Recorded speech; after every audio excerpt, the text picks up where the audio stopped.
अगर शिक्षा हो तो कहीं भी चले जाओ, तुम्हारी बड़ी मान्यता होगी, तुम्हारी बड़ी पूजा होगी। विद्वान सर्वत्र पूज्यते, बुद्धिमान विद्यावान लोगों की हर जगह पूजा होती है, मान्यता होती है। इसलिए अपने जीवन में विद्वता को हासिल करना, शिक्षा को हासिल करना हर व्यक्ति का कर्तव्य है। दूसरी बात है, हमें संस्कार होने चाहिए। हमारे अंदर ये संस्कार आना चाहिए, हम कौन हैं, हमारे माता पिता कौन है और उन माता पिता के प्रति हमारा क्या कर्तव्य है। हम मानव है, हमारा कर्तव्य क्या है। यानी संस्कार इंसान को पवित्र बनाते हैं और मान सम्मान देते हैं। जिसका बालक सुसंस्कृत होगा ना, उसको सब मान्यता देके कहीं भी बालक चला जाएगा और दूसरों को प्रणाम करेगा, प्रेम करेगा, तो सब उसको मानेंगे बालक अच्छा है। तीसरी बात है संगति। हमारी संगति अच्छी होनी चाहिए, हमें सत्संग अच्छा मिलना चाहिए, हमारा जो आस पड़ोस अच्छा होना चाहिए, जिसके साथ हमारी दिनचर्या बीत रही है वो अच्छा होना चाहिए। संगति हमारी अच्छी चाहिए। सत्संगति कथम न करो कि पुंसाम, सत्संग मानुष को कहीं से कहीं पहुंचा देता है। अगर हमें सत्संग अच्छा ना मिले तो अपना जीवन बर्बाद हो जाएगा, और अगर सत्संग अच्छे लोगों का मिले, संग अच्छे लोगों का मिले, तो अपना जीवन सुधर जाएगा। और चौथी बात कही गई है गृहस्थ में एकता। अपने गृहस्थ में एकता होनी चाहिए, एकता में बल है। संगे शक्ति कलयुग, इस कलयुग के बीच में एकता में बल है। अगर आपका परिवार सब एक मन का रहता है तो आप बढ़ते चले जाएंगे, और अगर परिवार आपका बिखर रहा है, सबके मन बिलग बिलग है, तो आप शून्य हो जाएंगे, जीरो हो जाएंगे। और पांचवी बात है व्यक्तिगत पहचान। हमारी अपनी पहचान होनी चाहिए। हम पिता के नाम से नहीं, अपनी पहचान। हमने अपने आप कौन सा ऐसा कर्म किया, कोई अच्छा कर्म हम कौन सा कर रहे हैं जिससे दुनिया हमको जाने, दुनिया हमको माने। ऐसा कोई कर्म अपने जीवन में आए। इस राम कथा के माध्यम से हम यही तो श्रवण कर रहे हैं, हम यही सीख रहे हैं। हमारा कर्म अच्छा हो, हमारा कर्म। ऐसा वो शेषनाग का अवतार, सुमित्रा का पुत्र, दूसरे पुत्र का नाम लक्ष्मण। लक्ष्मण को यति कहें, विवाह हुआ है फिर भी यति कहते हैं, क्योंकि वो एक नारी प्रतिव्रता है। और ऐसे लक्ष्मण, चारों भाइयों का नाम राम भरत शत्रुघ्न लक्ष्मण रख दिया गया। बड़े आनंद के साथ पूरा और 4 वर्ष के पश्चात दिनचर्या प्रारंभ करते हैं। सब लोग ध्यान से सुने भगवान की दिनचर्या। प्रातः काल उठी केर गुना, प्रातः काल उठी केर गुना, मातु पितो गुरु नावहि माता, मातु पितो गुरु नावहि माता। आय सुमान करे पूरे ताजा, आय सुमांगे करे पूरे ताजा। देखी चरित हर सही मन राजा, देखी चरित हर सही मन राजा। श्री राम जय राम, जय जय राम, श्री राम जय राम जय राम ओ श्री राम जय राम श्री राम जय राम जय राम श्री राम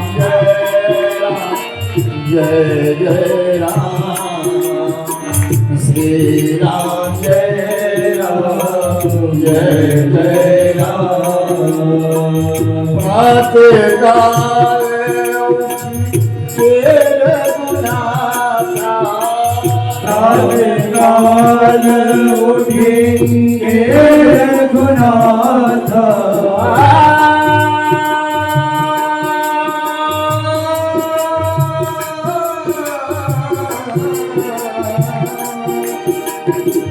प्रातःकाल उठी के रघुनाथ मातु पितो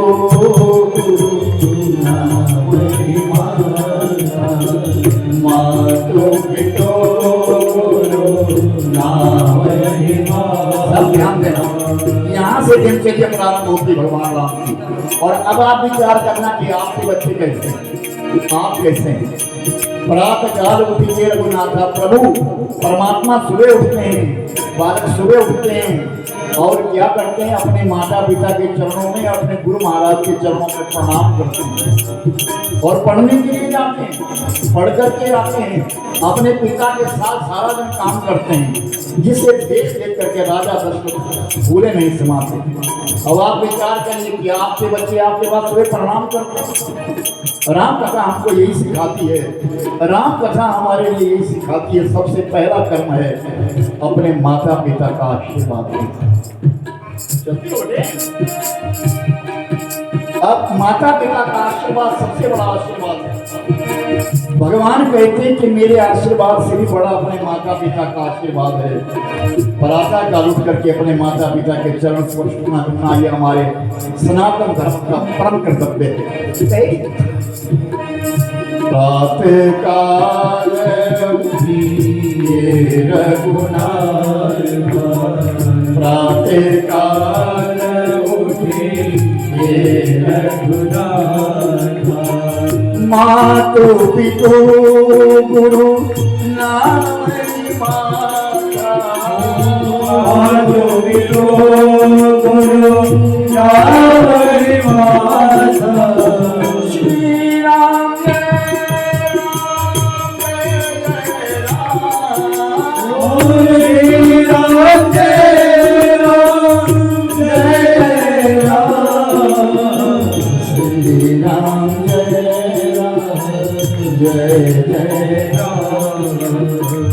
मंगल भवन अमंगल नारायण, मंगल भवन अमंगल हारी, द्रवो सुदशरथ अजर बिहारी, द्रवो सुदशरथ अजर बिहारी।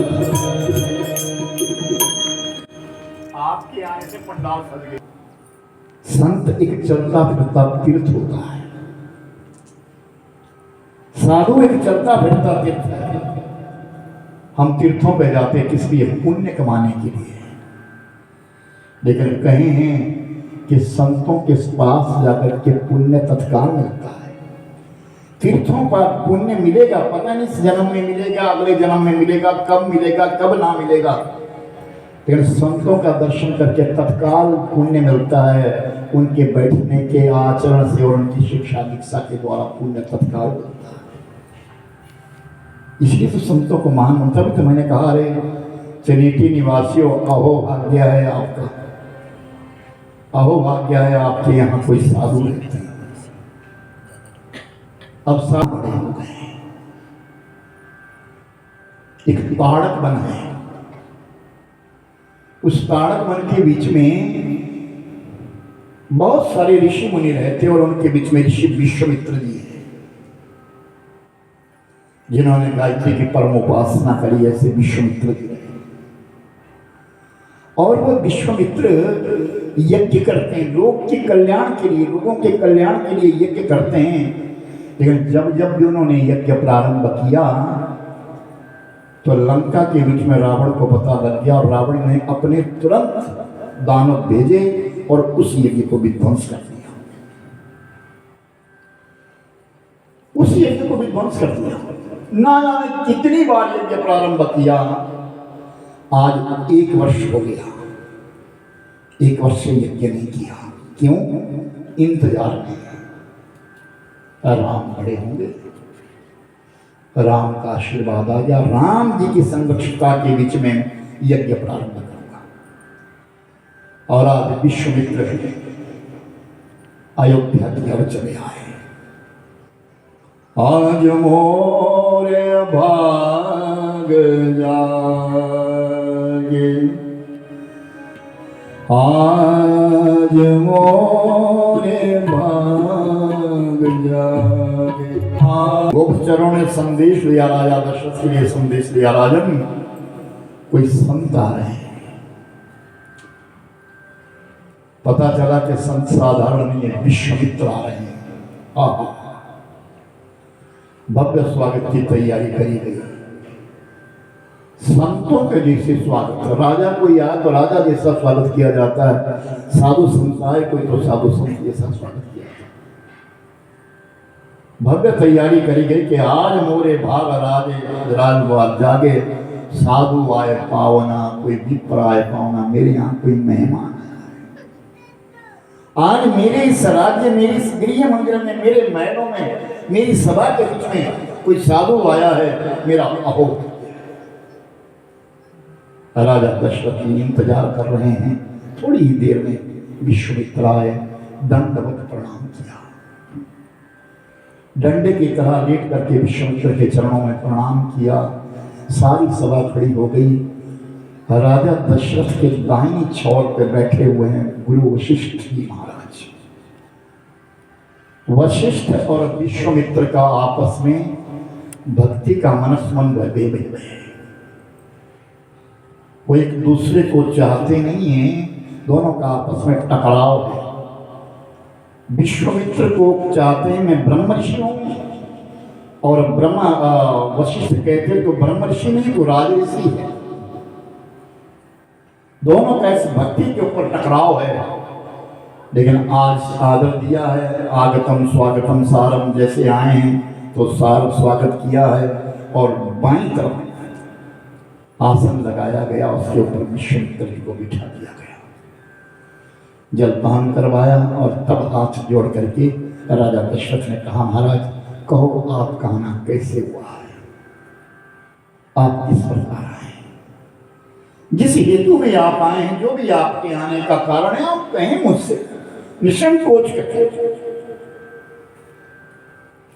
तो विश्वामित्र कहते हैं, राजन आप पुत्र मोह में अंधे हो गए।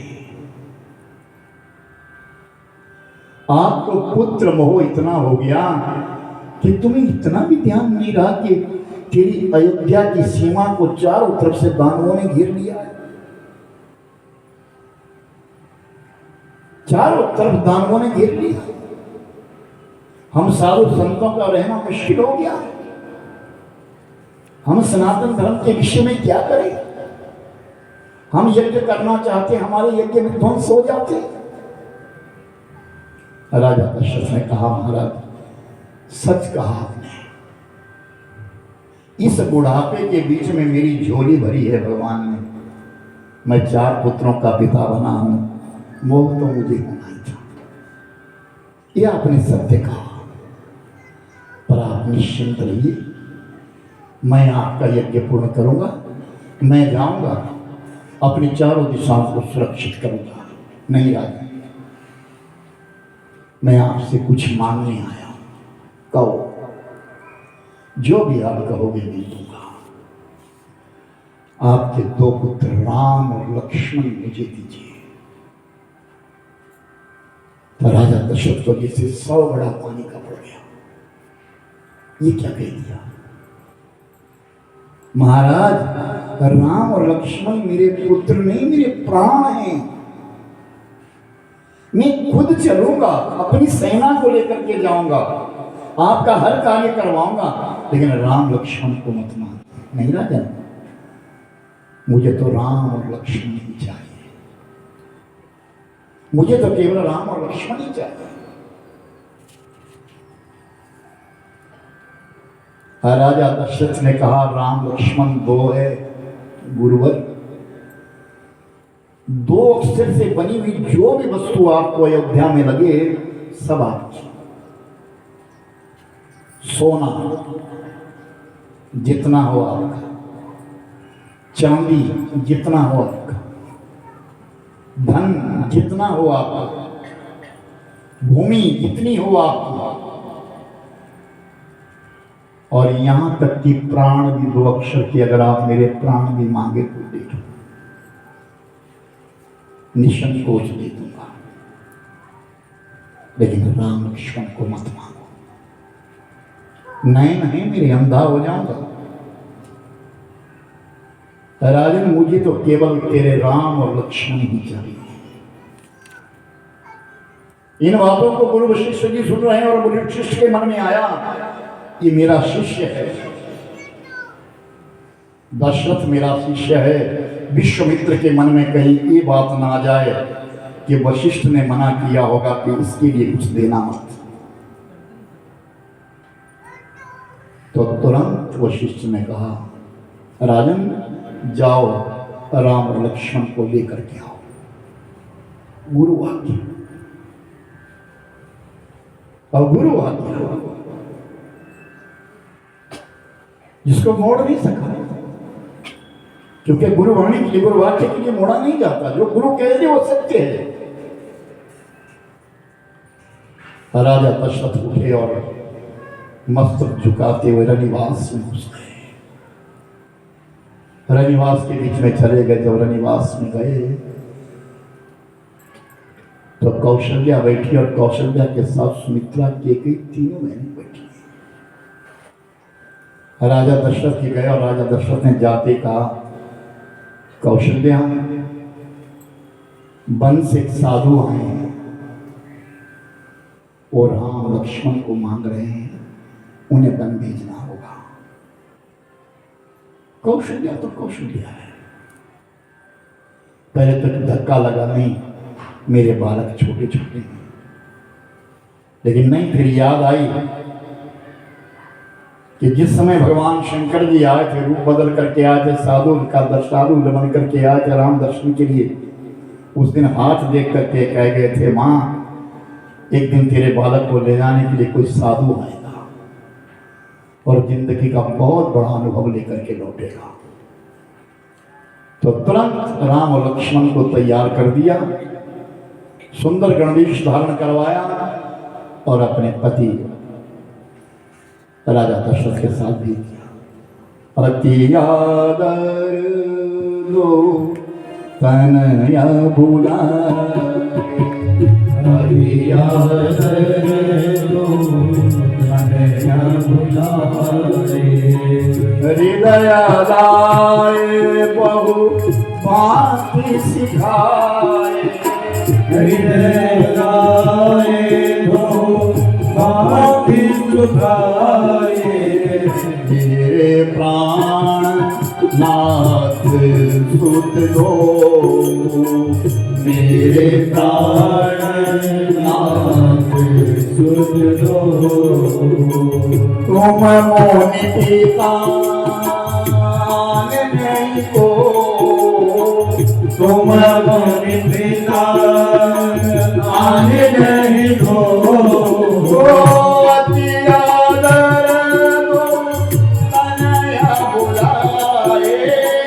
अति आदर दो तनया बुलाए, हृदय लाए बहु माती सिखाए, हृदय लाए बहु माती सिखाए, श्री राम जय राम जय जय राम, श्री राम जय राम जय राम ओ श्री राम जय राम जय राम श्री राम जय राम जय राम श्री राम जय राम जय राम श्री राम जय राम जय राम श्री राम जय राम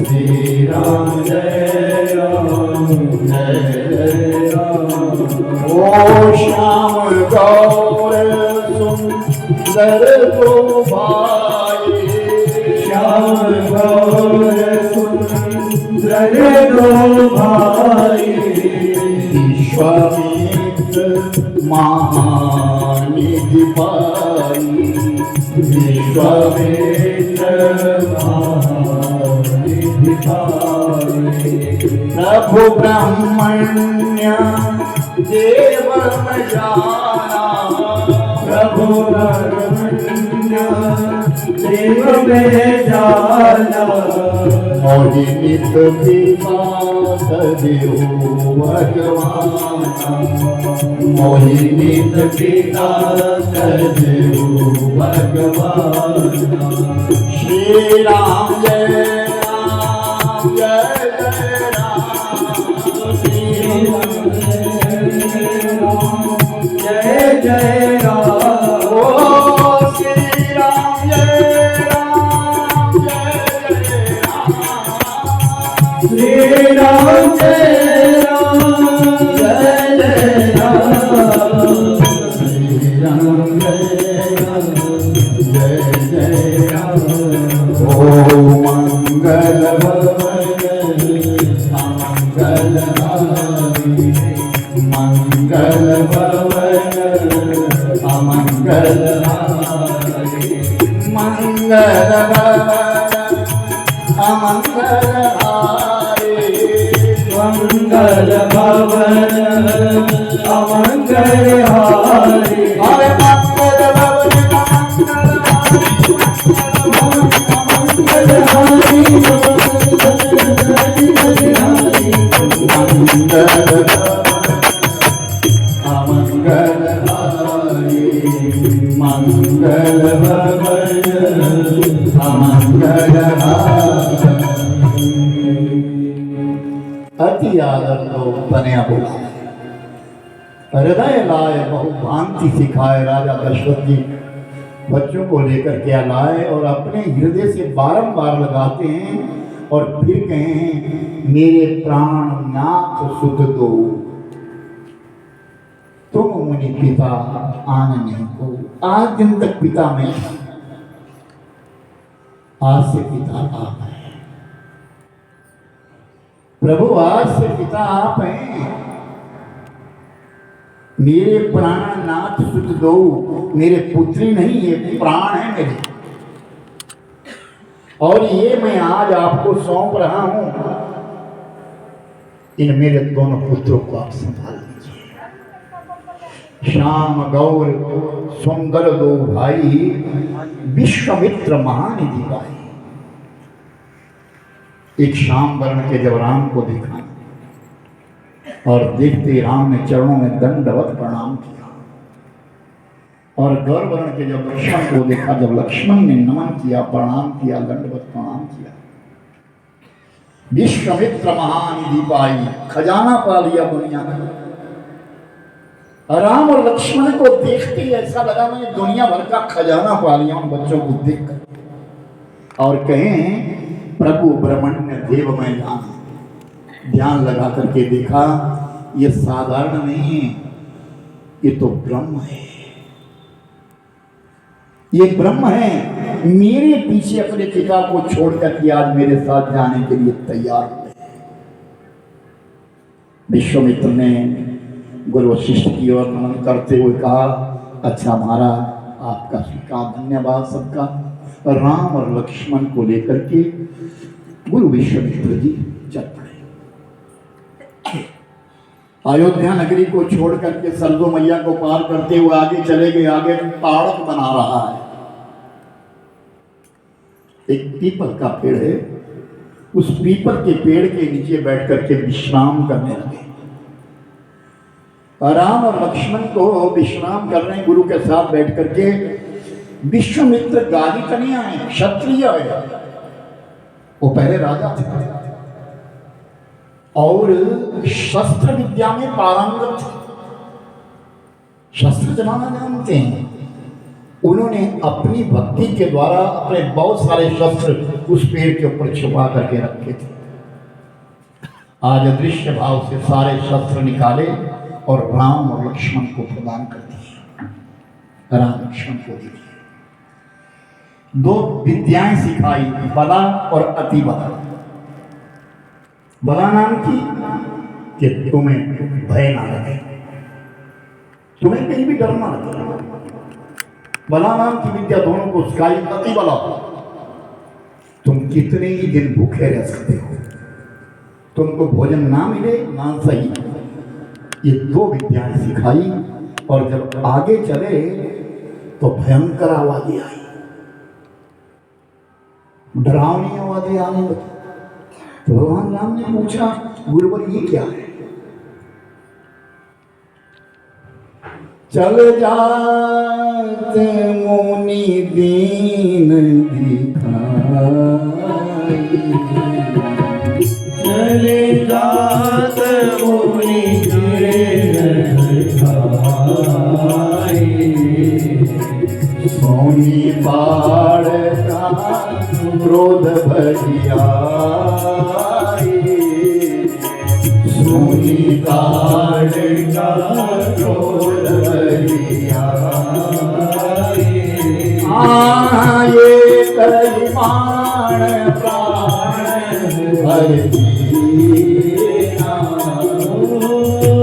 ये कलिमान प्राण हर दीना, दीन जान के निज पर दीना, दीन जान के निज पर दीना।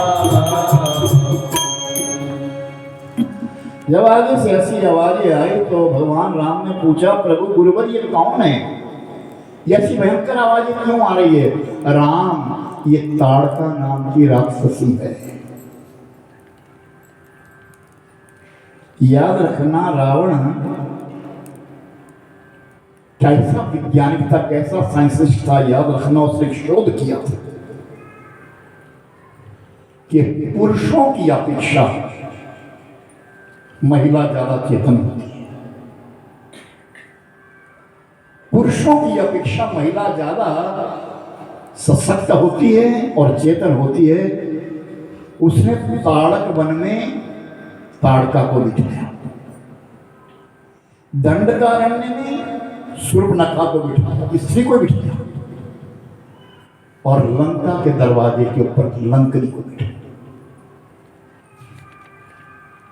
यानी दानवों पर भरोसा नहीं है, राक्षसियों पर भरोसा था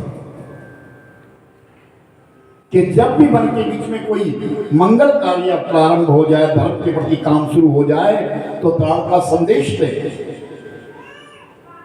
और लंका से उसी समय लोग आएंगे, दानव आएंगे और उस धर्म कार्य को मिटा देंगे।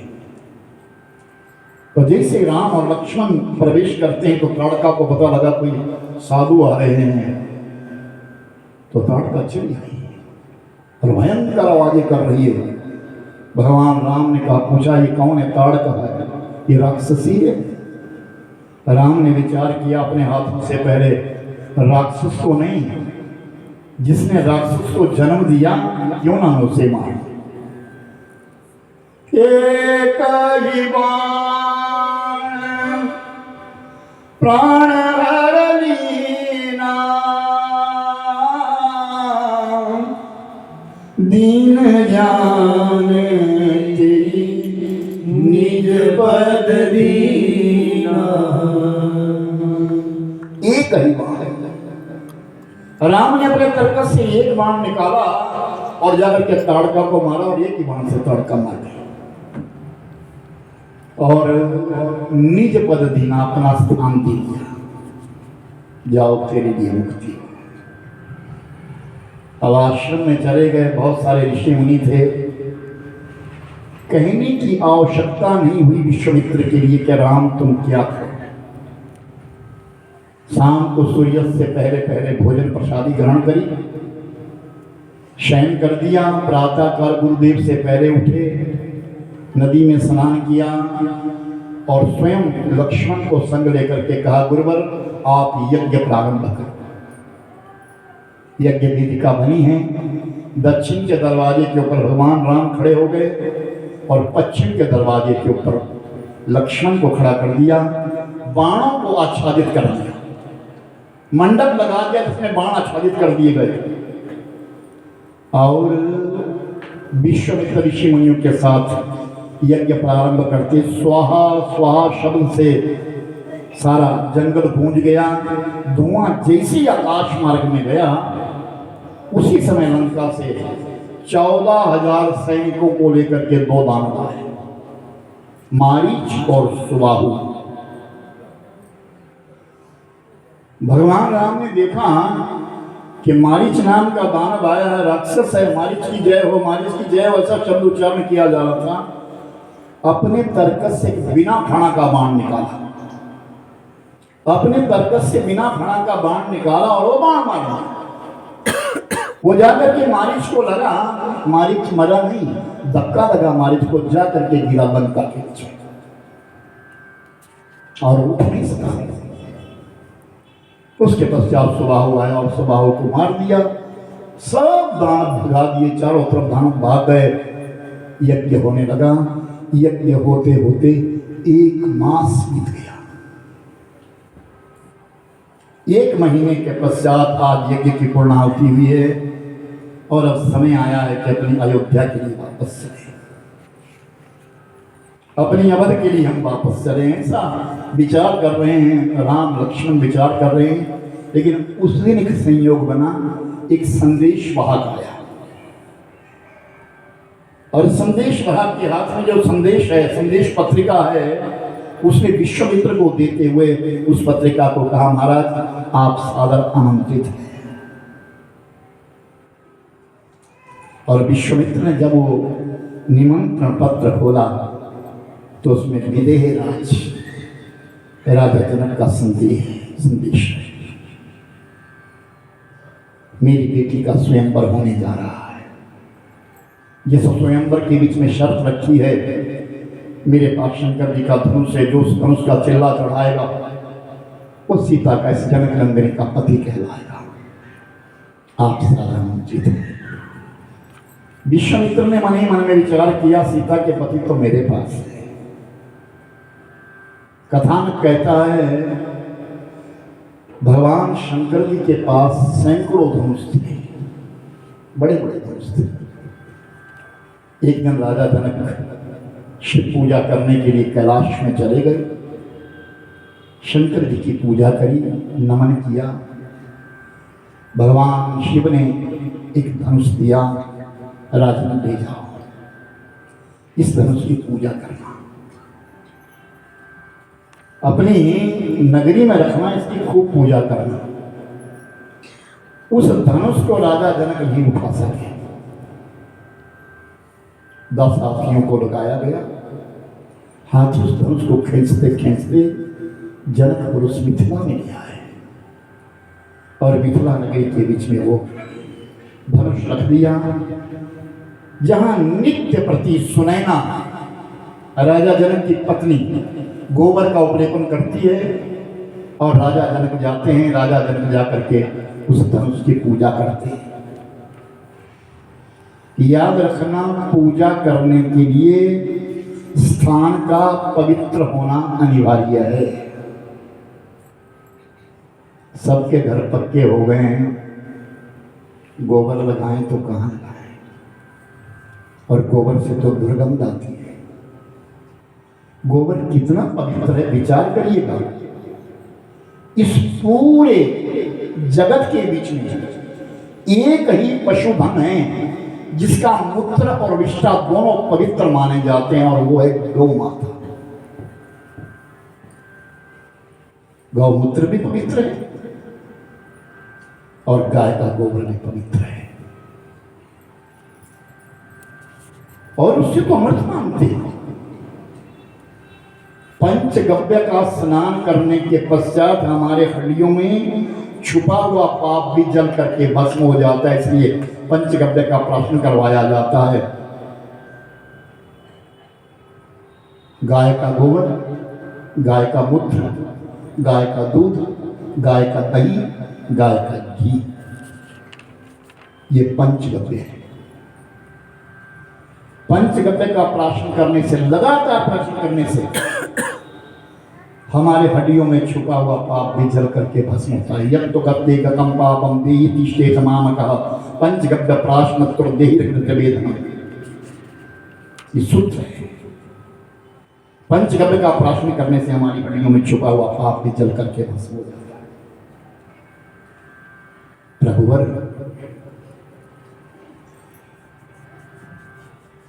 उस गौ माता के गोबर में लक्ष्मी का निवास माना जाता है। ऐसे मैं तो कहता हूं मेरे भाई बहन, आप लोग अच्छे हैं, अभी भी आपके गांव में गौएं रखी है कहीं ना कहीं। देसी गौ तो आपके पास नहीं, लेकिन जर्सी है, जैसी कैसी भी गौ है, चलो है तो गौ माता है, बोलेंगे तो माता है। खूब सेवा करिए, आदर करिए, सम्मान करिए। जन्म लेते हैं तो गोदान करवाया जाता है, विवाह होता है तो गोदान करवाया जाता है, कथा यज्ञ किए जाते तो गोदान कराया जाता है, अंत समय आते तो एक नहीं 5 गोदान करवाए जाते हैं, अंत में बेतरणी गोदान करवाया जाता है, बेतरणी नदी से पार होने के लिए।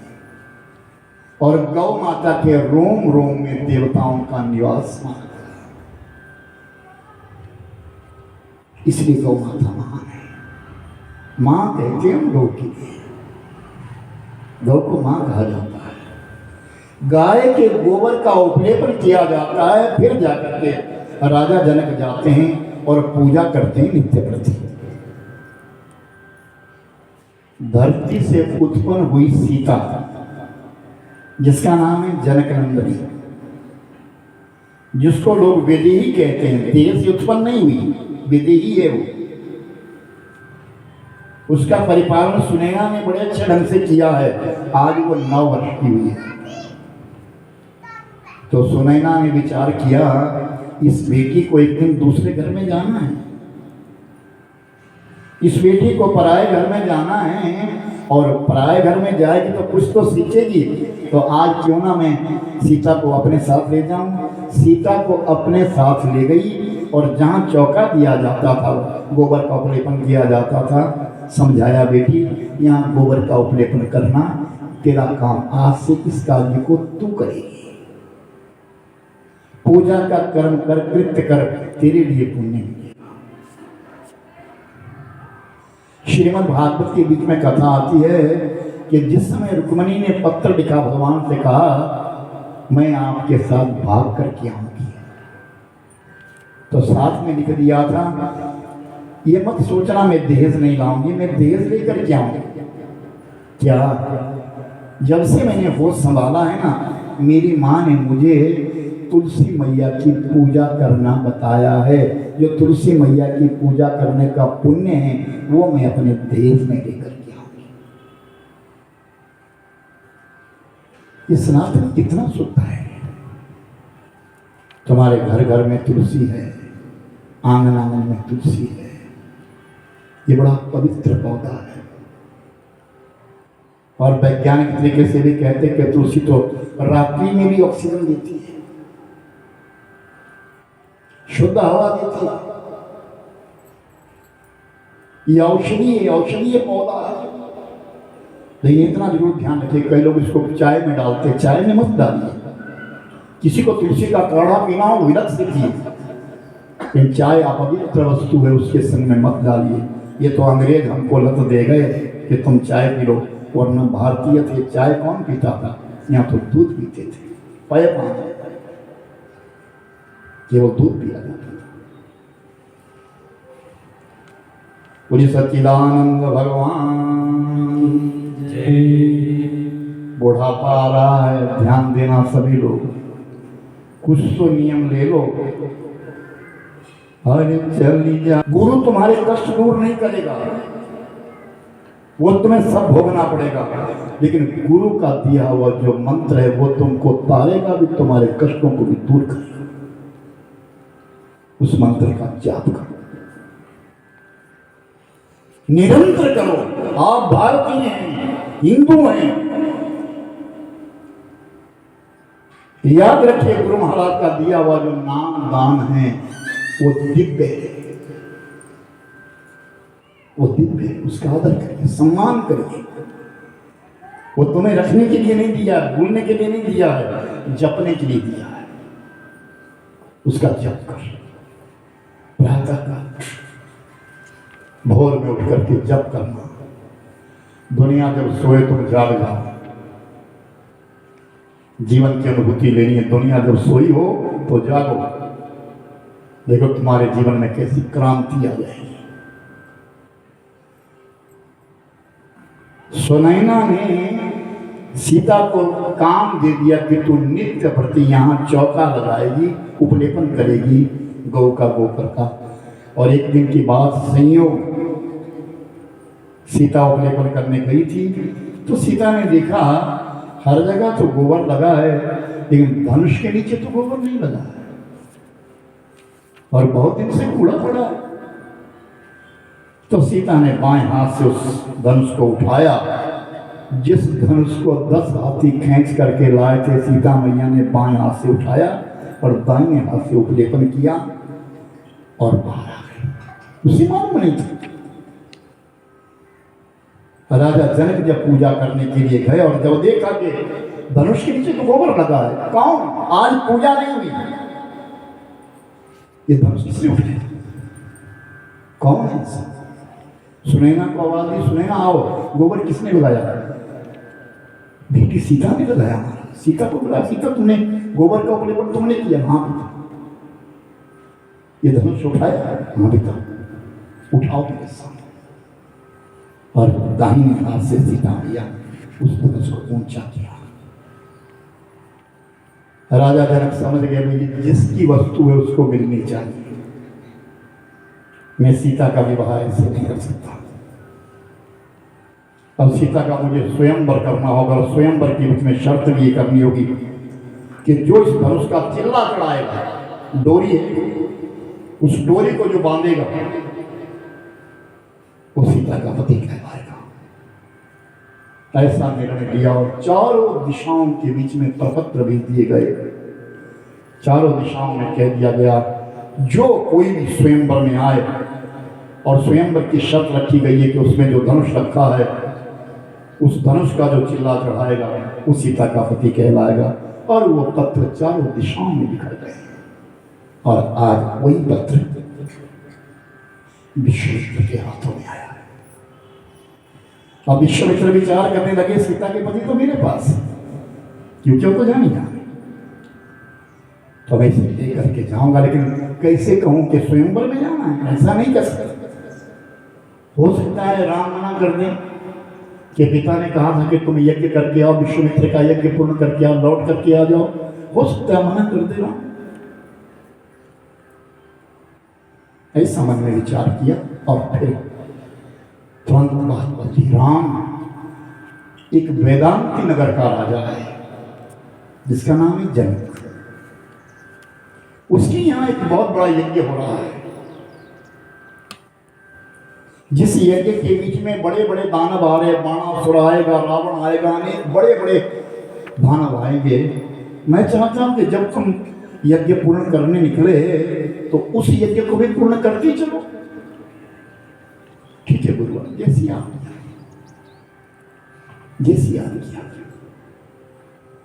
और विश्वामित्र तैयार हुए, पीछे राम, पीछे लक्ष्मण। आज तीनों विश्वामित्र के संग दोनों भाई आज जनकपुर की ओर विदा हुए।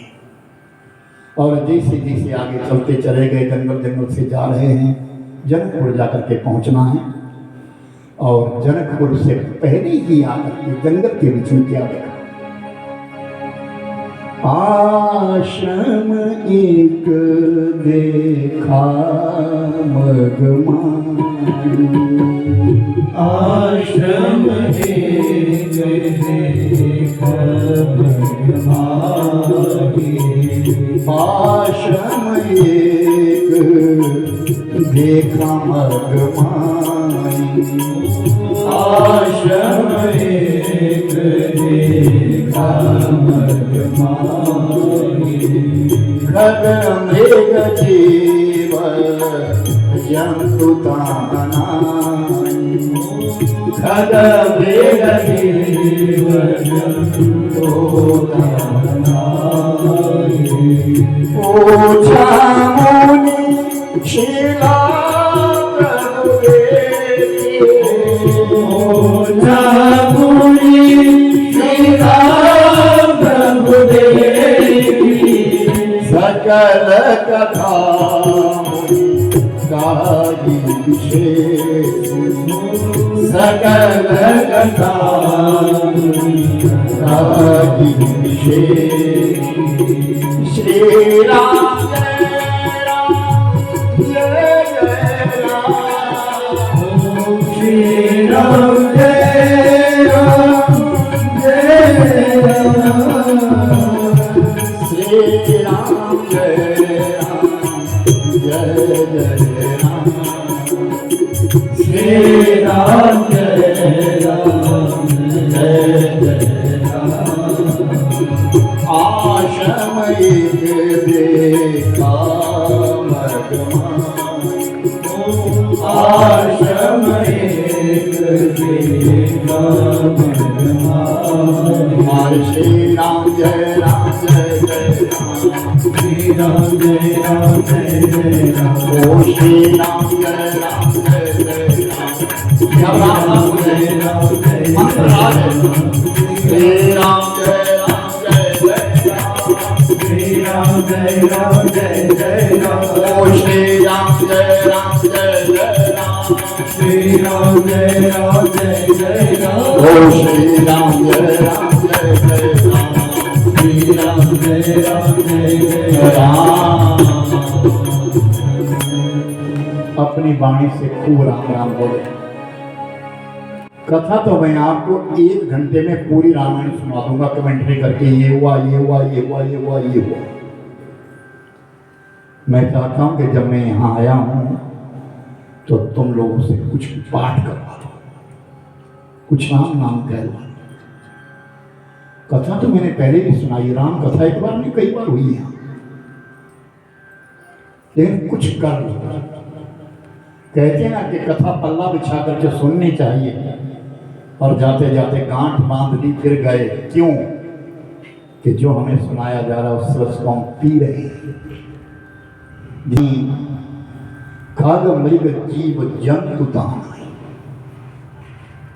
पूछा मुनि शीला प्रभु देखी, सकल कथा हमने कहा विशेष।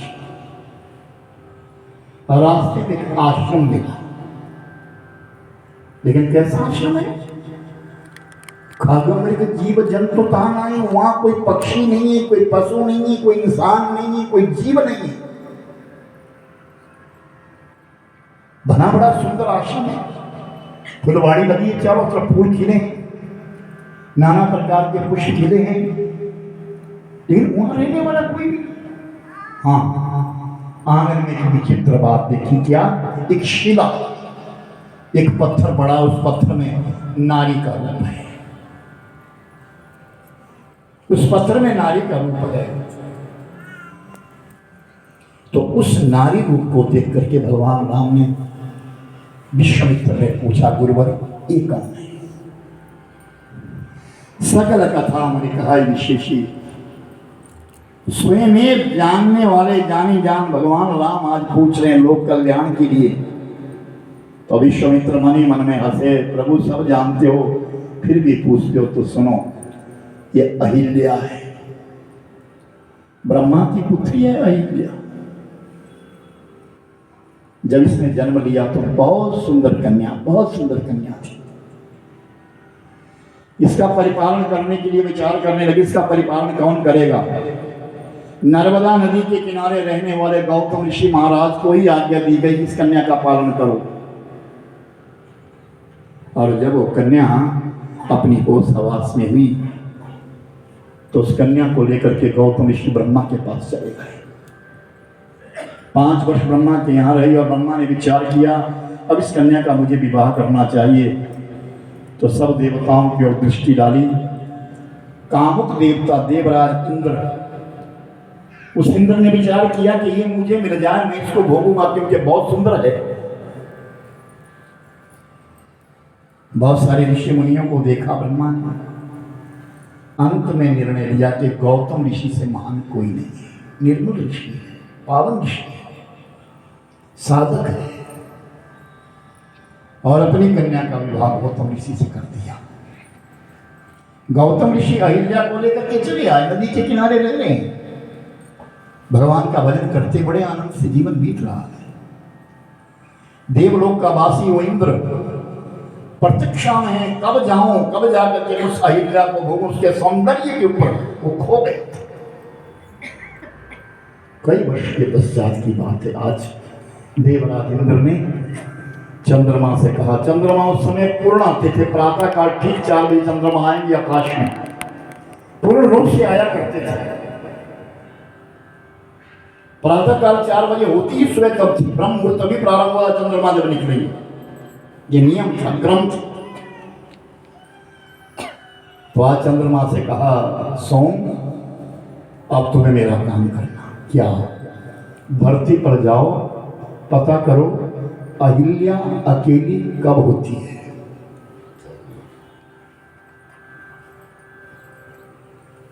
और वो चंद्रमा आया, उसने देखा प्रातः काल का जो ब्रह्म मुहूर्त है, जिसमें भोर होती है, सुबह होती है, तुरंत प्रातः काल ही उठकर गौतम ऋषि अपना गमछा उठाते कंधे पर रखते हैं, कमंडलू उठा करके सीधे नदी में स्नान करने चले जाते हैं। अहिल्या अकेली होती है, पक्का पता कर लिया। लौट कर इंद्र के पास गए। इंद्र धरती पर आया और मुर्गे को बुलाया, इधर आओ, तुम्हें आज आधी रात में बोलना होगा। मुर्गे ने कहा, नहीं ऐसा तो नहीं है, मेरा समय तो प्रातः काल ब्रह्म मुहूर्त का है बोलने का। नहीं, तुम्हें आधी रात में। चंद्रमा को कहा, तुम्हें आधी रात में आकाश में आना होगा। और देवताओं का राजा है, राजा का हुक्म मानना पड़ रहा है।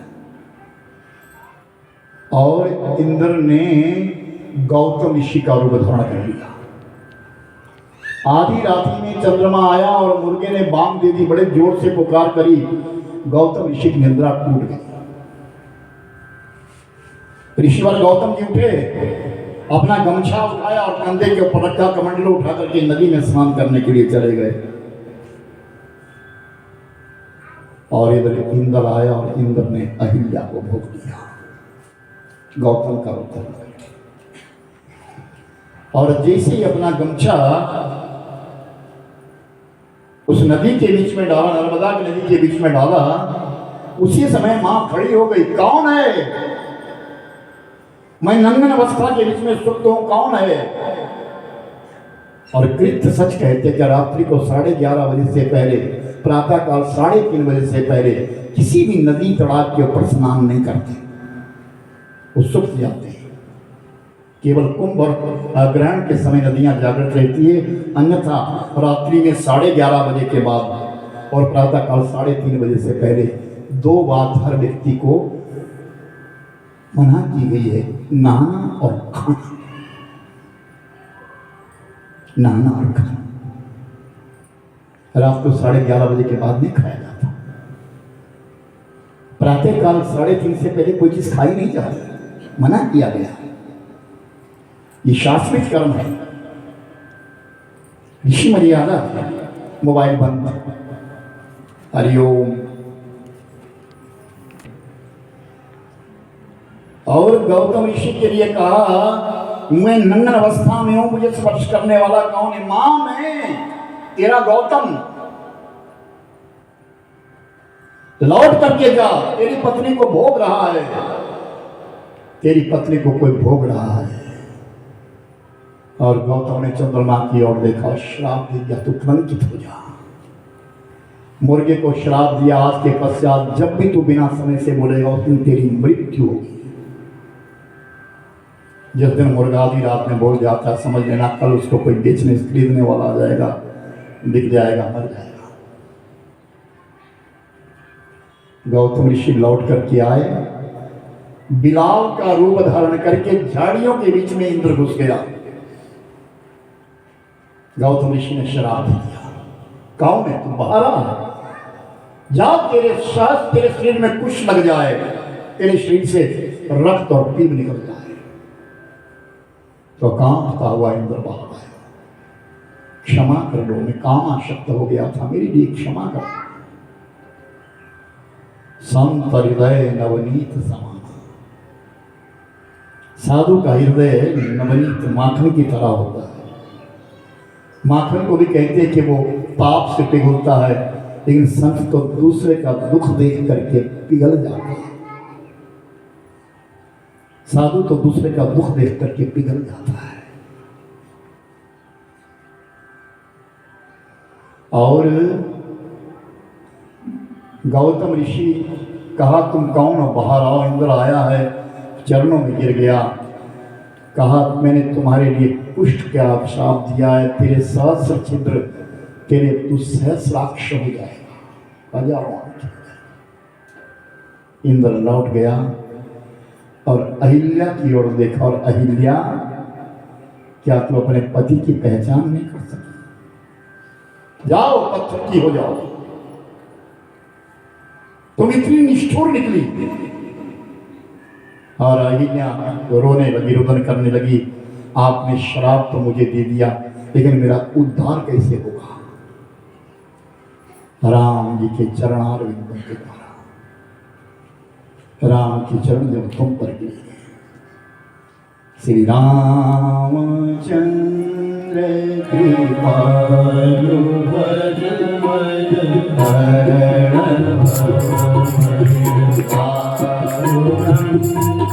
नवकंज लोचन गंज मुख कंज पर कंज पर अगणित अमित छविनव धीर नीरद ओ पठती समान उतरित रुचि सुखी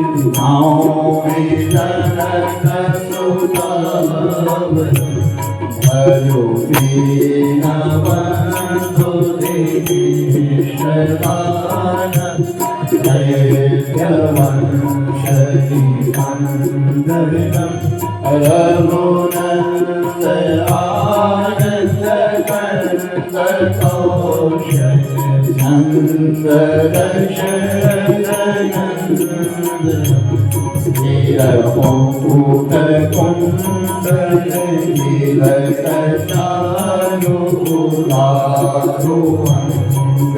अंगविभूषण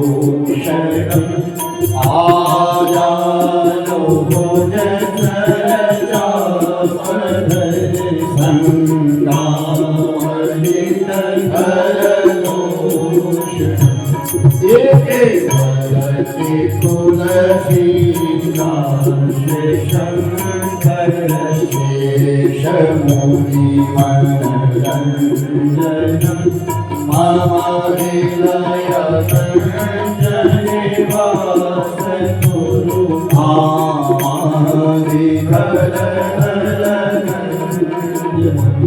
मनोजानि रानी लगी सोमर सहज सुंदर सामरो करुणानिधान सुजानकी सने भुजान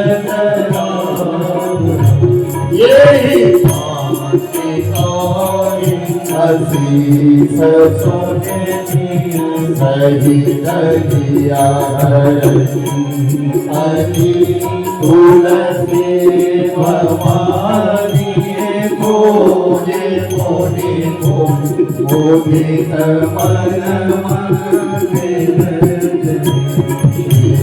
राम चंद्र कृपालु भजन